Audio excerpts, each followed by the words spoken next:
Welcome back, True Seeker. Monday, April 9th, 2018.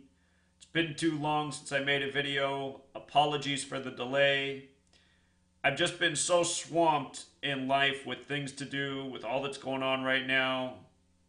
Finding myself in a place where I need income because there's bills to pay, preparing to move, just lots of things going on. So there's not enough hours in a day right now.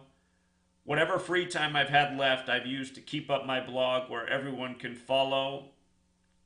As soon as I get over this little mountain or hill or whatever it is that I'm climbing right now, I'll get back to grinding on the videos.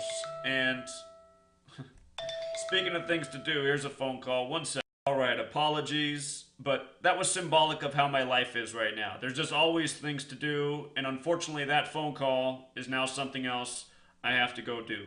But I told people who follow my blog I'm putting out a video today. The goal was 5 videos, and it looks like it's going to be just one.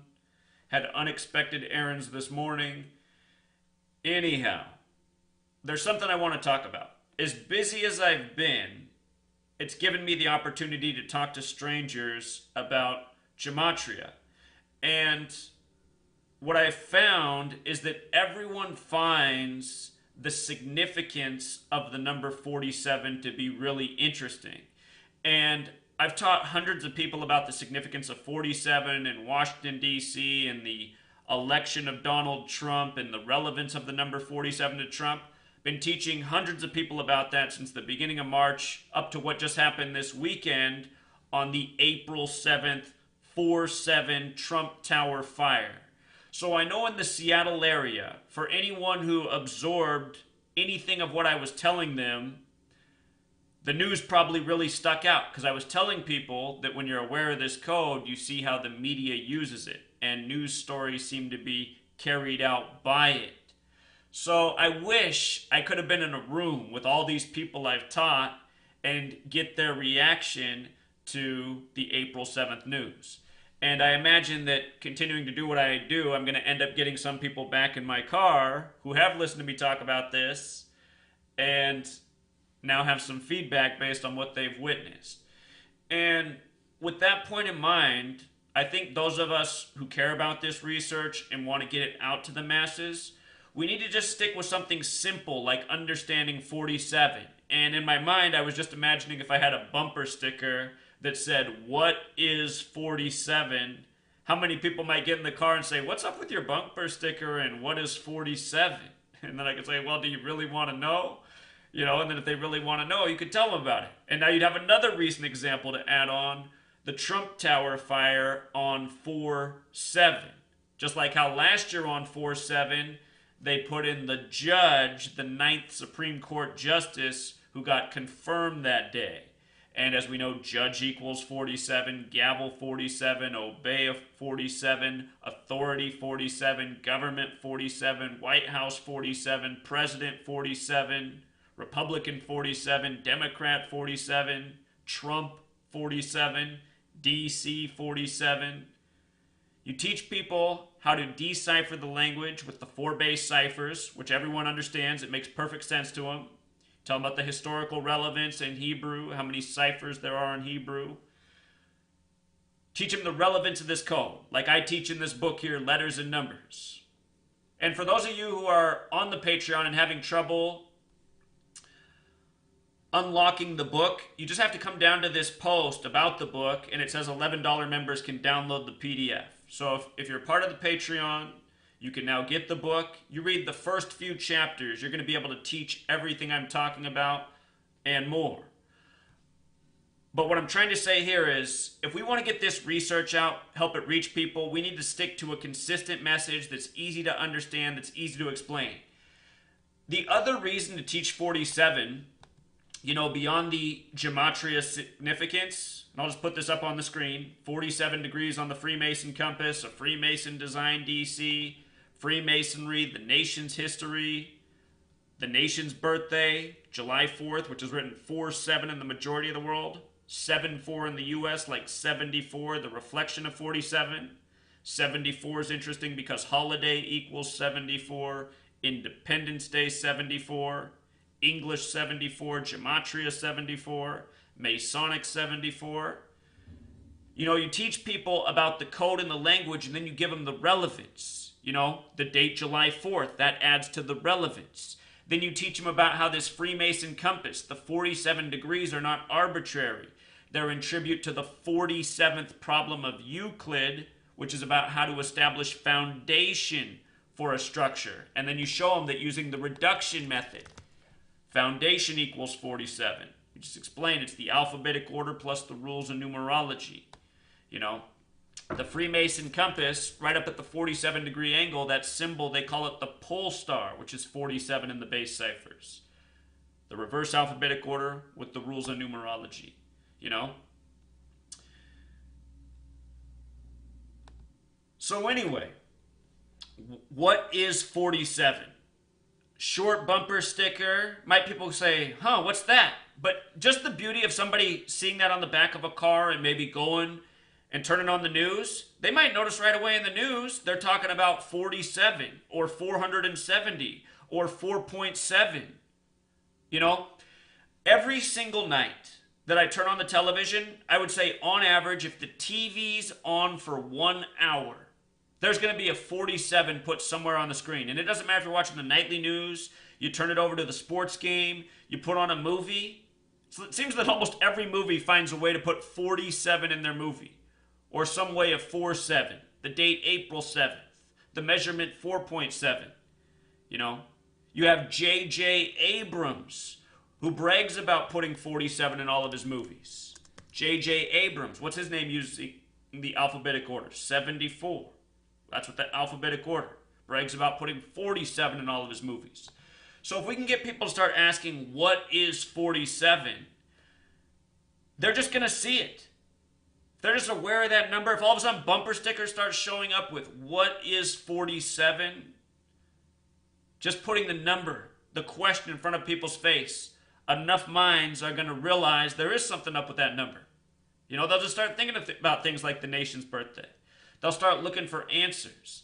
And as I've said before, once upon a time, I used to always see 47 in news stories along with other numbers. And I wondered, is there something about numbers? Is there a reason 47? And that was long before I knew gematria and how the word news sums to 47. You know, for those of you who follow my blog, you see how often I'm putting up headlines that code this number. Right in front of you or in the names, in the words. So anyway, you guys, I feel really bad. There's a lot I want to talk about. News, sports, the YouTube shooting, the death of Stephen Hawking. I haven't been able to make videos for all this time. Plus more, the death of Craig Mack. There's been a lot of suspicious deaths lately. What happened in the college basketball tournament. If you're following my radio show, I'm talking about some things there, but I take so many callers, I only probably get a half hour to talk myself. You know, there's actually a lot of people writing and asking if I'll talk more and present more on the radio show rather than take calls. But at the same time, I know how much people want to call in and share. And I think that's nice to hear for people too, just to see the other people out there starting their own blogs, their own YouTube channels. I want to give other people a voice. And, you know, finding the balance. It's hard to say what is the balance for some people. Some people like all the calls. Some people would wish there were less. So maybe I'll do a little less. We'll see. We'll find the balance. But anyway, there's a lot to talk about.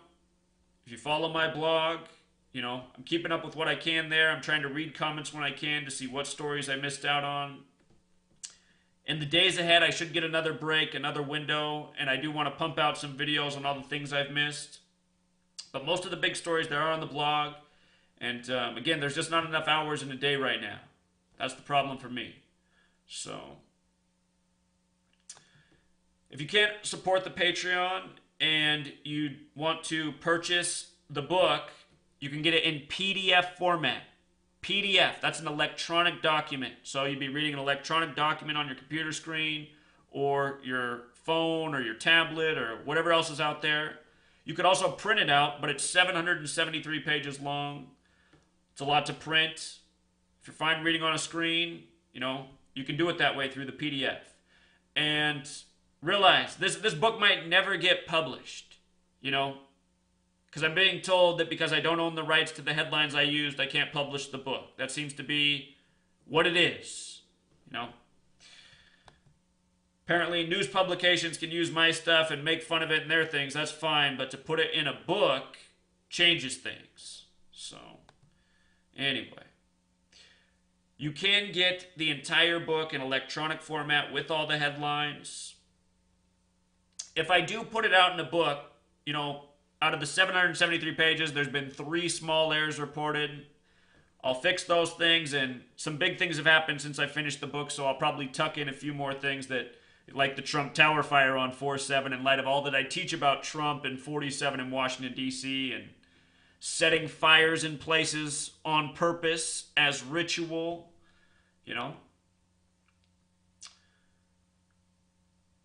But yeah, a lot to get caught up on. And you know what? I really need to be going. I just got off the phone and said I'll be right there. These people are waiting for me. But you guys are important too. I mean, I see the support. I really appreciate the support. I hope you guys can be patient because I'm going to get this back on the road. But one other thing I just want to mention. Been driving around all these people in the Seattle area. And a lot of them are young business professionals, lawyers, people who work for the big tech companies up here. If you're not aware, Seattle area is the tech pinnacle of the world right now because Amazon's come here, Google's here in a big way. A lot of tech companies are here. Of course, Microsoft's here. All these big tech companies up here, Expedia, all these web giants. Seattle has become the technology mecca of the world. This is where all the most talented people are coming, young people who have computer science degrees, who understand programming, a lot of very young, wealthy people who have a lot of money. They're all coming here to Seattle for these jobs. And I'm spending a lot of my time driving around these people. And overwhelmingly, these people are not from the United States of America. They're from Asia. They're from India, some are from Russia, some are from Europe. People from predominantly India and Asia are dominating these jobs. And from talking to these people, a lot of them understand why. They understand why it's not Americans taking the jobs and why they're taking the jobs. They see the difference from their life experience in the education they received as a young person versus what happens over here in the United States of America. And to give you a case in point, young woman just yesterday from Taiwan talking about how when she came to the United States in her middle teenage years, she didn't know any English. And she was really worried that she was going to fall behind her peers in mathematics and science in the United States because she was going to have to spend her time getting caught up on English, taking ESL classes. And when she finished her ESL classes, she thought when she was getting back into the U.S. public school system, high school, she was now going to be way behind everyone else. But instead what she found out was that she was at the top of her class versus all these American students. She was still far more advanced than them in mathematics and science. And that's because where she came from, which is how pretty much all of Asia and India is, they teach the youth a lot of important mathematical concepts at a young age. They make sure they learn it. They get lots of practice learning it. And they're years, light years ahead of the average American student who's in the classroom learning from somebody who's not even qualified to be there, who's learning about Christopher Columbus discovering a land where people already live, who's having their minds filled with all these historical lies to program them to worship their nation, to worship their flag, while at the same time, all of this programming time is what should be used towards mathematics and science and knowledge that gives you skills that allows you to get the best jobs in your own nation. Do you guys understand what I'm saying?